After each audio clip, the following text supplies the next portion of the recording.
I didn't mean to hear it. I wasn't supposed to be there, standing outside the studio door we used to share, holding 2 coffees the way she liked them, thinking today might finally be the day we healed what had been breaking for months.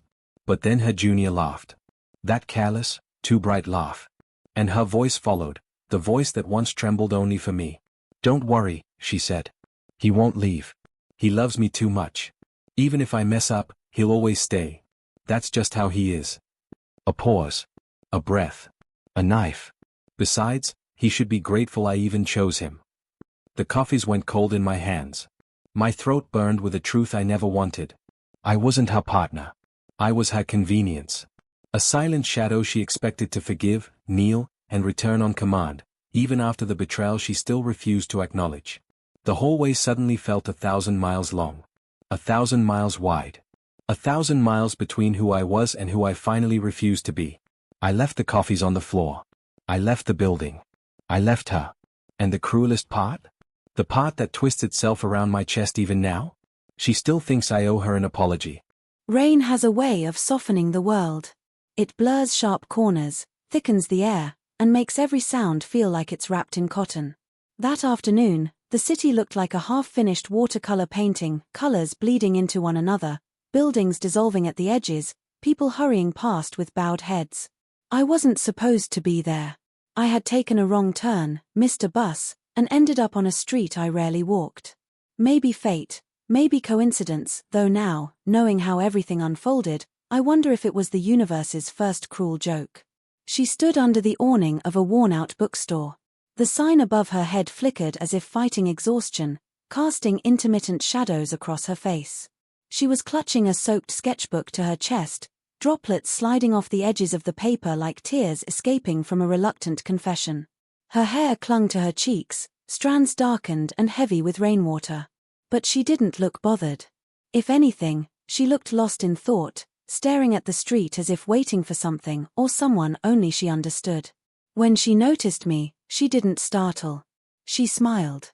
Not brightly, not with intent, just a soft curve at the corner of her lips, like a quiet greeting from a stranger who believed kindness didn't need a reason. And I swear something flickered to life in my chest. Warm.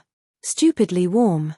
Her sketchbook trembled slightly in the wind, pages fluttering with the sound of wings beating too fast. She tried to shield it with her body, but the rain angled sideways, relentless. "You're getting drenched," I said, stepping closer before I even realized it. She blinked at me, eyes wide but calm, like she was deciding whether to let me into her moment. "It's fine. I've had worse." Her voice was gentle, but it carried an exhaustion I didn't yet know how to read. Still, she was shivering. Without thinking, I lifted my umbrella toward her, extending the handle like an offering. "Take it," I said. She hesitated. A faint, skeptical smile tugged at her lips. "Really? What about you?" "I don't mind the rain." That was the first lie I told her. A small one, harmless, maybe, but it planted the pattern of me giving and her taking without question. She accepted the umbrella with careful fingers, as if afraid she might crush something delicate. Then she scratched lightly at her cheek, cheeks reddening. "I don't usually take things from strangers," she murmured. "Then I guess we shouldn't be strangers anymore," I said. The words slipped out too fast. Too honest. She laughed, short, breathy, surprised, and something in the air shifted. She extended her hand. "I'm Myra." Her name felt like a puzzle piece sliding into place. I told her mine, and she repeated it softly, almost testing how it sounded in her mouth. We started walking in the same direction, though we hadn't agreed to. The rain knitted a thin curtain around us, creating a little quiet world for two. Our steps synced unconsciously, puddles rippling with each mirrored footfall. She talked in fragments at first about the sketchbook, about how she'd been trying to capture the way rain turned neon signs into blurred halos. Her fingers moved as she spoke, tracing shapes in the air, expressive in a way her voice wasn't yet ready to be. I didn't interrupt. I just listened. And somewhere between her words and the hush of the rain, I felt myself leaning closer, drawn in by the gentleness of her presence. She brushed a wet lock of hair behind her ear, eyes glancing at me like a secret too early to share. "Most people don't walk with strangers in storms," she said. I'm not most people. And I'm not great at people, she admitted. I remember the way her voice cracked a little, like she was ashamed of the truth. I didn't know why it mattered to her that I understood, but I nodded, offering my silence as reassurance. We passed a row of street lamps, their glow fractured by raindrops clinging to the glass. Under one of them, her shadow stretched long behind her, merging with mine for a heartbeat before splitting apart again. I wondered if that was foreshadowing or warning. She stopped suddenly, looking down at her sketchbook. A large blotch had seeped through the cover. Her shoulders tensed, jaw tightening. Is it ruined? I asked. Maybe. Maybe not. She flipped it open with trembling hands. Some pages were safe, some distorted, the graphite bleeding into soft, smudged clouds. She pressed her fingertips to one of the warped drawings, a portrait, ethereal and unfinished. It was supposed to be something beautiful, she whispered. It still is. She looked up at me, startled. You think so? Yes. And I did. Even ruined, it felt fragile and honest, like her. The rain eased into a drizzle, softening enough for us to stop beneath a flickering street lamp. It buzzed overhead, casting a gentle halo around her. Maybe it was the light, or the quiet, or the way her breath fogged the cold air between us, but something about that moment felt suspended, like a scene the world itself wanted to remember. Then she reached for my hand. It wasn't a romantic gesture. It wasn't bold or intentional. Her fingers simply brushed against mine as she shifted the umbrella, and instead of pulling away, she curled them around my knuckles. Her touch was cold. My chest tightened anyway. Thank you, she said quietly. For staying. The words struck deeper than they should have.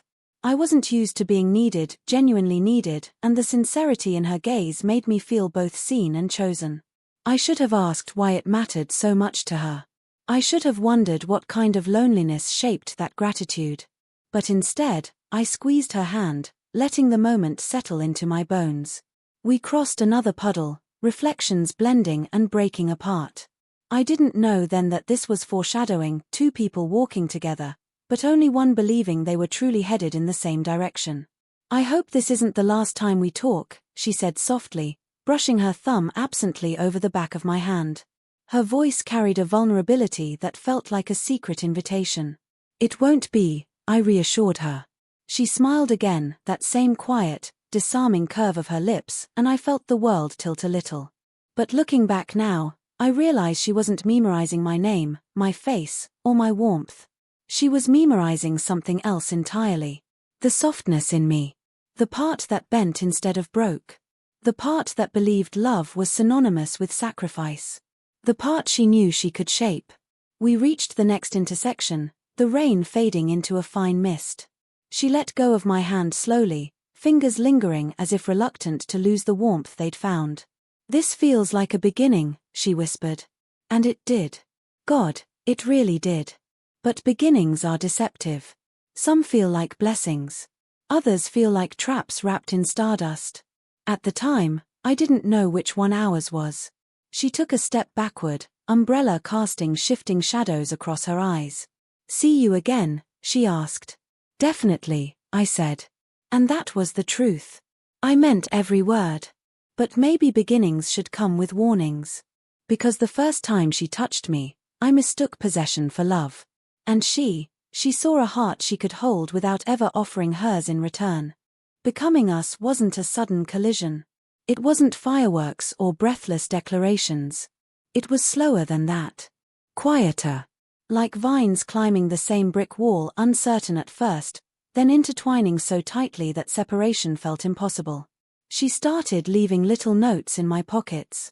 I'd find them everywhere, tucked inside my jacket sleeve, slipped between the pages of my notebook, hidden under my phone at the cafe where we always met. Sometimes they were doodles, stick figures holding hands, hearts floating above our heads like innocent promises. Sometimes they were just words, have a good day, eat something warm, miss you already. They weren't grand. They weren't polished. But they were hers. And I kept every single one. Even the messy ones she wrote at 3 a.m., shaky handwriting betraying another night where insomnia chewed at her thoughts. I used to imagine her curled at her desk, dim lamplight turning her hair into a halo as she fought sleep and loneliness by sketching versions of us, simplified, happier versions. It made me feel chosen, needed, important in ways I'd never felt before. We weren't perfect, but we were close. Or maybe that was just the story I told myself. Her world grew around me piece by piece. She began bringing me to her art studio, a cramped attic room she rented above an old florist shop. The staircase creaked under our steps, the kind of wooden groan that sounded like a warning but never quite reached the heart. The moment we pushed open the door, her world swallowed us whole. The air was saturated with turpentine and dreams. Discarded canvases leaned against every wall, each one a graveyard of abandoned ideas. Dried paint cracked on the floor like fallen petals. The only window was so foggy it looked like it had forgotten how to let sunlight in. But she was radiant there. Alive in ways the rest of the world never got to see. She'd drop her bag, tie her hair into a messy knot, and immediately lose herself in motion, mixing colors, adjusting the lamp, humming tuneless melodies only she understood. I used to sit on the floor beside her, pretending to read while secretly memorizing the rhythm of her breathing. The rise and fall of her chest. The way her shoulders relaxed only when she dipped her brush into paint. The tiny frown she wore when she concentrated too hard. Sometimes she'd glance at me and catch me staring. "Don't look at me like that," she'd tease. Like what? Like I'm something worth watching. But she was. To me, she always was. There were days when she'd reach down absent-mindedly and brush her fingers through my hair as she thought. Soft touches. Quiet acknowledgements. Nothing dramatic, just human, gentle warmth. Little things that made me believe we were building something sacred. Months later, her junior appeared. I remember the first time he barged into the studio without knocking. The door slammed open so hard the canvases rattled.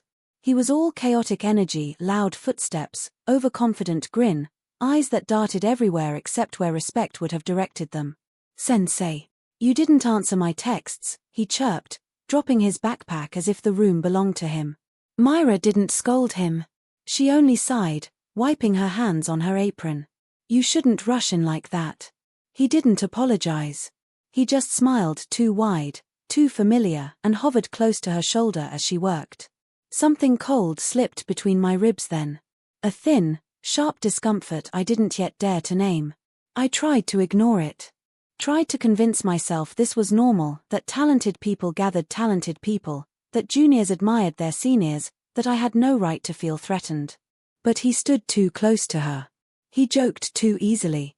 He leaned in when he spoke, head tilting, voice softening into something far more intimate than a kid brother should ever sound. Once, while Myra adjusted her brush, he reached out to touch her wrist under the guise of steadying it. She didn't pull away. She just laughed airy, unguarded, the same laugh she used to reserve for me. My fingers tightened around the book I was pretending to read. The words blurred. She must have noticed my silence because she nudged my foot gently with hers. "Hey, don't be jealous," she said lightly. "He's like a kid brother. Harmless. Harmless." I wanted to believe that. So I swallowed my instincts, the way I always did. Not out of weakness, or at least that's what I told myself, but out of love. Because love, to me, meant giving her freedom. Trust. Space to grow in all directions without fear of me holding her back. But love, to her. Love was something softer. Something that bent easily. Something she assumed would always stay. And mine did. For longer than it should have. The more her junior appeared, the more I became a fixture rather than a partner, a quiet presence in the corner, reliable, unobtrusive, always there. He began visiting daily. Sometimes twice a day. Always with the same bright grin, the same careless jokes, the same audacious confidence that grated against the fragile calm of the studio.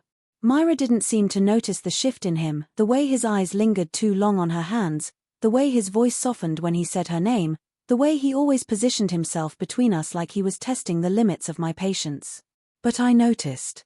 God, I noticed everything.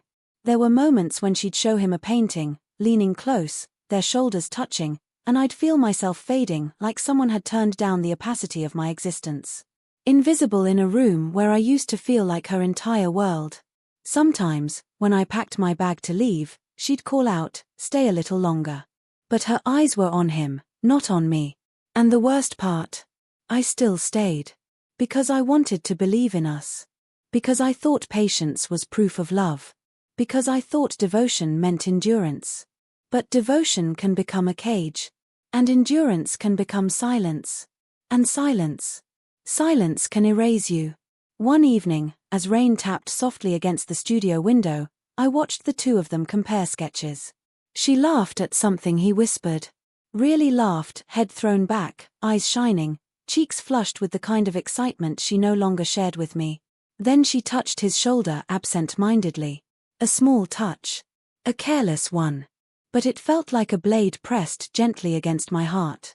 She turned then, catching my expression. Something unreadable flickered in her eyes, but she looked away too quickly for me to understand it. "Are you okay?" she asked. I forced a smile. "Yeah. Just tired." She nodded, accepting the lie without question. She always accepted my lies when they protected her comfort. As the evening deepened, he left the studio with a casual wave, promising to return tomorrow. Myra closed the door behind him, humming lightly, unaware of the storm building inside me. In that moment, watching her smile after him with a softness I hadn't seen in months, something inside me whispered a truth I wasn't brave enough to accept.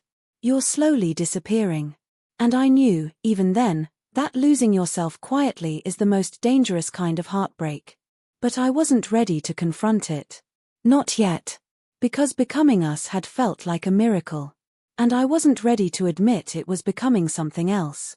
Something fragile, shifting, slipping out of my hands like wet paper in the rain. The unraveling didn't happen in private. I wish it had. I wish the cracks had stayed hidden between us, thin, quiet fractures beneath the surface, instead of splitting wide open under the blinding stage lights of her department's showcase. But pride has a way of choosing the loudest moment to betray you. And she let it. The week before the showcase was a storm disguised as routine. We lived inside her studio, surviving off instant noodles and cold coffee. Paint fumes clung to our clothes, exhaustion seeped into our bones, but she was determined, possessed, almost, to finish her piece in time. And I became her second pair of hands. When her shoulders trembled from fatigue, I massaged them until she stopped shaking. When her fingers cramped, I mixed paint for her. When her eyes swam with frustration at 2 a.m., I whispered encouragements she barely heard but always leaned into. I didn't need credit. I didn't need acknowledgement. I just wanted her to succeed, the kind of blind devotion that feels noble in the moment but looks pitiful in hindsight. Every night, I stayed until dawn. Every morning, I watched her drift asleep at her desk, cheek pressed against her sketchbook like a child clutching a promise. She never thanked me. But she didn't need to. Not then. Or maybe I didn't let myself believe she needed to. The auditorium the night of the showcase was buzzing. Clusters of students whispered, cameras clicked, and stage lights warmed the air until it felt like we were breathing electricity. Her piece, our piece, waited backstage, wrapped in black cloth like a secret about to be revealed. She grabbed my sleeve gently before walking toward the stage, eyes shining with something soft. "Stay close," she said. I nodded, foolishly warmed. Back then, I thought she meant emotionally. But in reality, she meant physically, so I could continue performing as her silent background support. Her junior arrived then. Too loud. Too confident. Too eager. He bumped my shoulder deliberately, flashing me a smug grin. "Ready to watch her brilliance?" he asked, as if he wasn't standing 3 inches too close to her. "She did great," I said quietly. He smirked. "We did great." My stomach tightened, a quiet warning I ignored. When her name was announced, the auditorium erupted. People adored her. They always had. She walked onto the stage with the grace of someone who knew she belonged there. My chest swelled with pride, a warm, aching kind that made all the sleepless nights worth it. But then her junior followed her onto the stage. Standing beside her. Basking in the applause like he'd earned it. And when the announcer said, "Co-created by Myra and her junior assistant," time slowed. My breath stuck in my throat. The air turned heavy. The applause felt like thunder crashing too close to my ears. Co-created. A single word that cracked something inside me. I waited for her to correct it.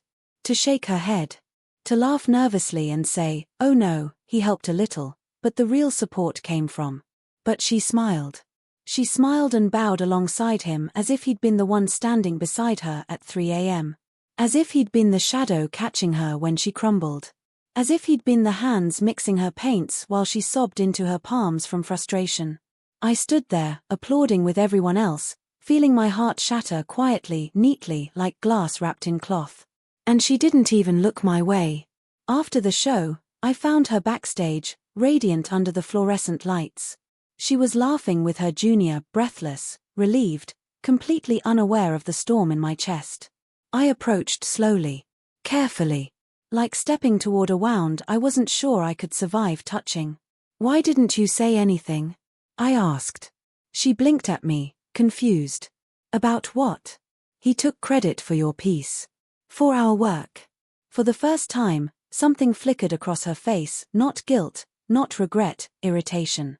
She shrugged. "Why does it matter? It's not a big deal. Don't make drama." "Not a big deal. My weeks. My time. My devotion. My worth. Not a big deal." Her junior snorted behind her. "Man, you really took your assistant role to heart, huh?" Assistant. To her assistant. A downgrade I never applied for. She didn't defend me. She laughed. She actually laughed, covering her mouth, eyes crinkling in a way that used to be reserved for me. Something cold spread across my skin. Not anger. Not jealousy. Recognition. The kind that doesn't explode. The kind that sinks. Heavily. Finally. I wasn't her partner. I wasn't her confidant. I wasn't the person she wanted beside her on stage. I was her placeholder. Her emotional crutch. Her guaranteed yes, the person she counted on to catch her but never credited, never acknowledged, never truly saw. "Can we talk?"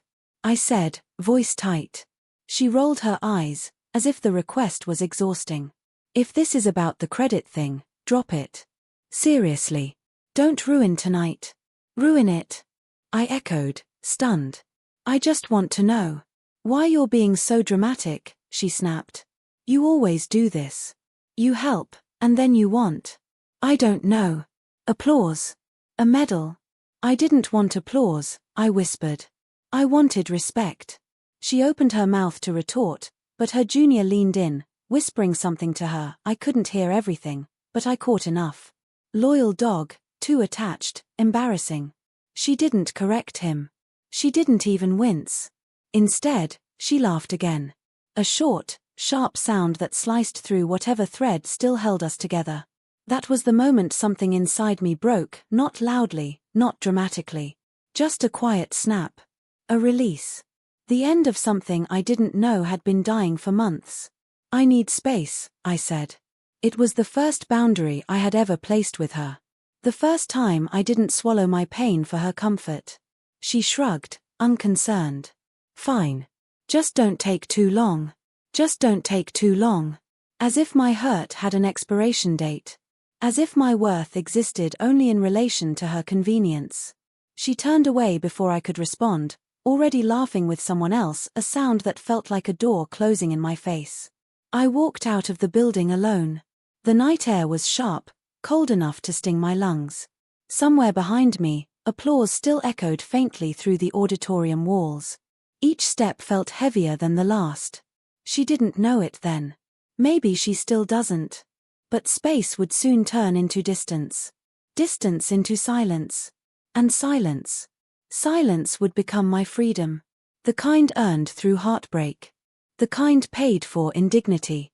And as I crossed the dim-lit parking lot, the final thought pressed itself into my chest, soft, almost tender, like a goodbye whispered too late. She never saw me. Not really. And maybe that was the betrayal that mattered most. I didn't plan to hear anything. I had only gone back to the studio to pick up the jacket I left slung over the chair the night before, the same chair where I had sat, silently hurt, while she laughed with her junior as if my pain was an inconvenience she'd deal with later. But fate has a cruel sense of timing. I reached the doorway and stopped when I heard her voice, bright, weightless, the voice she used when she was unburdened by empathy. "He gets so serious," she said, giggling between words. "It's almost cute. Cute. Like my heartbreak was a toy." Her junior laughed, loud, careless. "I told you, he's obsessed. Guys like him don't leave. They cling.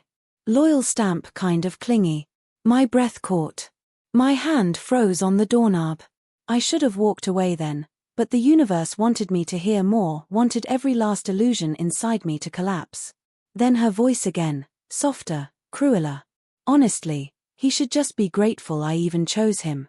I felt it, an invisible fist closing slowly around my heart. The confirmation I never wanted. The truth I had been too patient, too blindly loyal to see. She didn't love me. She owned me.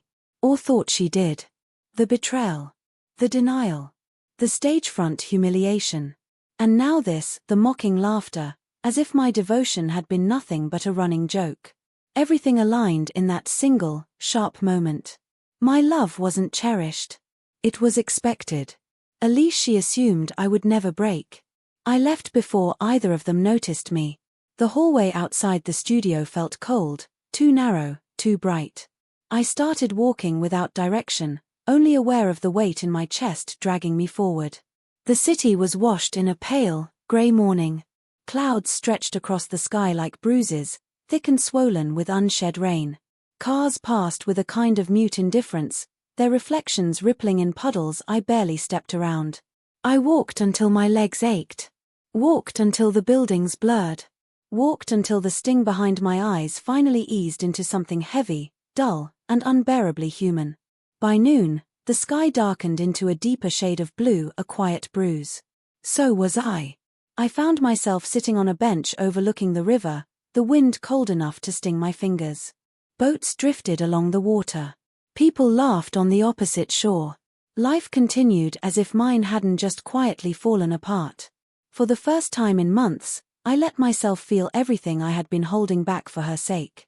Not the watered-down hurt. Not the pretty, softened disappointment she preferred me to show. But the raw, unfiltered ache of being used. Of being overlooked. Of being rewritten into someone convenient, someone who didn't need acknowledgement, protection, or even respect.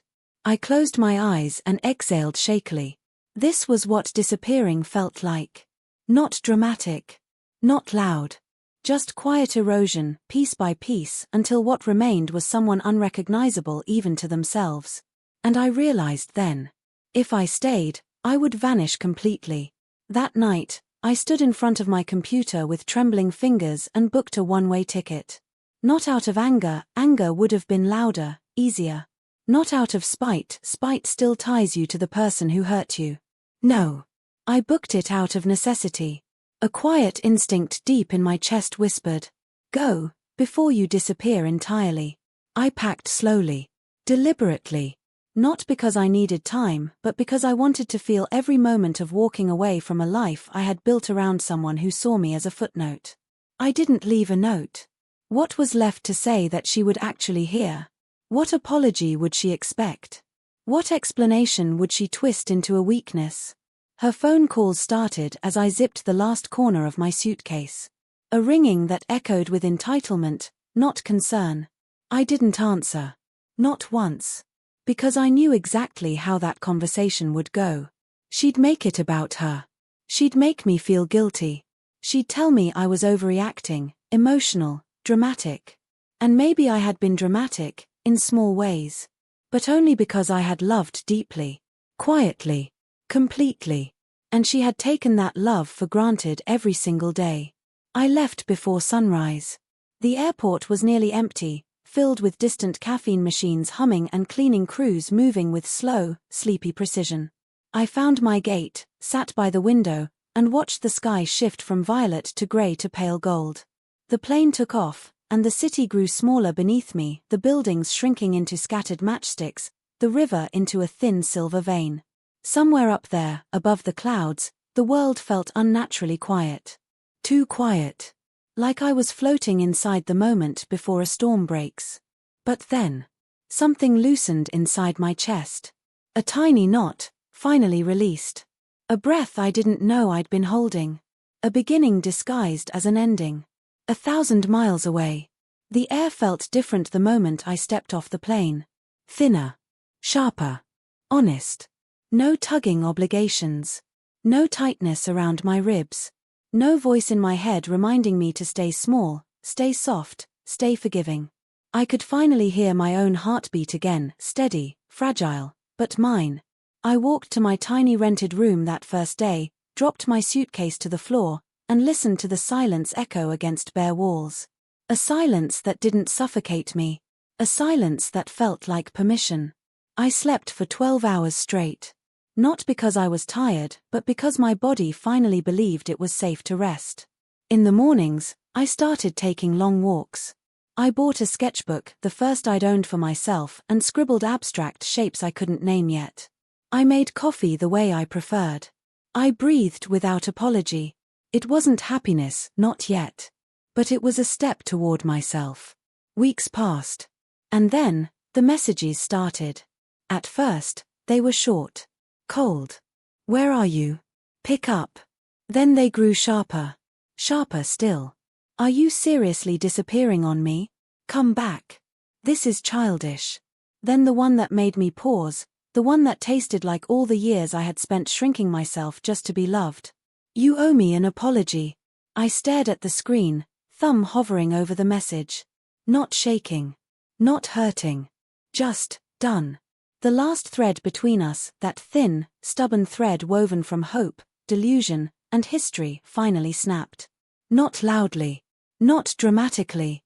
Just a quiet, final break. A release. I typed nothing. Said nothing. Gave nothing. Because for the first time, I understood something she never believed I'd learn. No. I don't owe her anything anymore. Not my forgiveness. Not my presence. Not my sadness. Not my apology. Not even my anger. I only owe myself the chance to become whole again. Healing isn't loud. People think it comes with sunrise moments, a single bright morning where everything suddenly feels light again. But healing doesn't arrive like that. It's slower. Quieter. Almost invisible. Like watching a shoreline rebuild itself grain by grain after years of storms. You don't notice the progress until one day you look down and realize the tide hasn't reached your feet in a while. That's how it was for me. At first, the days felt empty, like someone had hollowed out a space inside my chest and left a cold wind blowing through. But the absence of her voice, sharp, demanding, constant, made room for my own. I slept without flinching at every notification. I walked without expecting my phone to buzz with another complaint disguised as urgency. Then one morning, sunlight fell across my bed in a clean, quiet way. And for the first time in months, I didn't feel dread. I felt present. I made coffee the way I liked it, a little bitter, a little sweet, and actually drank it slowly instead of rushing off to meet her needs. I started sketching again, lines trembling at first, then gaining confidence like my hands were remembering a language they once trusted. I even smiled at strangers in passing, not because I needed anything from them, but simply because the sun felt warm and I wasn't afraid to feel it. Healing isn't loud. But it happens. I was living proof. Then the letter arrived. A cream-colored envelope slipped under the door of my rented room. My name printed in careful lettering. No return address. No warning. Just something waiting for me on the floor like a message from another life. Inside was an invitation. A showcase honoring artists whose support and influence shaped their growth. And there, in bold type, placed between two other names I vaguely remembered from her department. Mine. For a long moment, I stared at it. Not smiling. Not trembling. Just absorbing. Because it wasn't her handwriting. It wasn't her style. It wasn't something she would have approved of.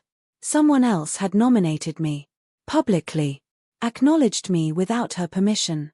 And that alone felt like a shift in the universe, tiny but seismic. I didn't expect to see her before the event. I definitely didn't expect her to look furious. But she found me anyway. She appeared outside the campus hall, breathless from running, cheeks flushed not from exertion but indignation. Her eyes darted instantly to the invitation I was holding. "You're not seriously coming," she hissed. "Tell me you're not." I didn't answer at first. I just watched her, really watched her, as if seeing her through a new lens. Her hair was tied up carelessly, her expression pinched with insecurity she tried to hide behind anger. She looked smaller than I remembered. Or maybe I had simply grown. "You can't show up," she insisted, stepping closer. "Everyone will think I depended on you." I raised an eyebrow. "Didn't you?" She flinched, so fast she tried to cover it with a scoff. "Don't twist things. This is about perception. They'll assume I couldn't succeed without." "But you didn't succeed without me," I said quietly. "You just never valued that truth." Her mouth fell open. Shock. Then indignation. Then fear. I had never spoken to her like that, not without hesitation, not without softening the edges to protect her feelings. This was new. This was different. Because I was different. "So you're here for revenge," she spat. "For some petty satisfaction?" I shook my head. And I felt the clarity settle inside me like calm water. "No," I said. "I'm here so the version of me who loved you gets to be acknowledged, before I bury him properly." Her face drained of color. Even her breath stilled. Behind her, her junior stood awkwardly near the entrance, eyes flickering between us. For once, his expression wasn't smug, it was uneasy. Almost guilty. Good. Some truths were meant to haunt. Inside the auditorium, the lights dimmed slowly, washing the audience in a soft, anticipatory glow. I took a seat near the middle, feeling strangely detached, as if I were watching a chapter of my life play out on a screen. One by one, speakers walked onto the stage, thanking mentors, peers, supporters. Then her turn came. She stepped into the spotlight. Elegant. Composed. The version of herself the world always saw. She spoke about growth. About resilience. About the people who helped her reach this moment. And then, the moment I hadn't prepared for, the host announced that the department wanted to honor 3 contributors for their influence on student artists. When my name echoed through the speakers, something in me stilled. It wasn't revenge. It wasn't triumph. It was release. A soft exhale from the part of me that had been suffocating for years. The applause that followed didn't feel like glory. It felt like closure. Like a final thread being severed in a gentle, merciful way. I stood when they motioned for me, gave a small nod, nothing dramatic, I didn't need dramatic anymore. But when I glanced at her on stage, her eyes were fixed on me, wide with panic. Because the story she had crafted, the one where my presence diminished hers, was unraveling in front of her. And she had no control now. After the event, I stepped out into the cool night air. Wind rustled the trees, carrying with it the smell of rain-soaked earth. A peaceful scent. A clean one. My phone buzzed. Her name lit up the screen, followed by a barrage of messages. "I can't believe you did that. Do you know how humiliating that was? You owe me an apology." A pause. Then the final blow of entitlement. "You always ruin things." I read each message slowly. Not with anger. Not with pain. Just understanding. True, clear understanding of who she was. And who I no longer had to be. Without hesitation, without ceremony, without a single lingering doubt. I blocked her. Quietly. Completely. Finally. The screen went dark. And the silence that followed? It didn't feel empty. It felt like justice. It felt like peace. It felt like the first page of a life written entirely in my own handwriting.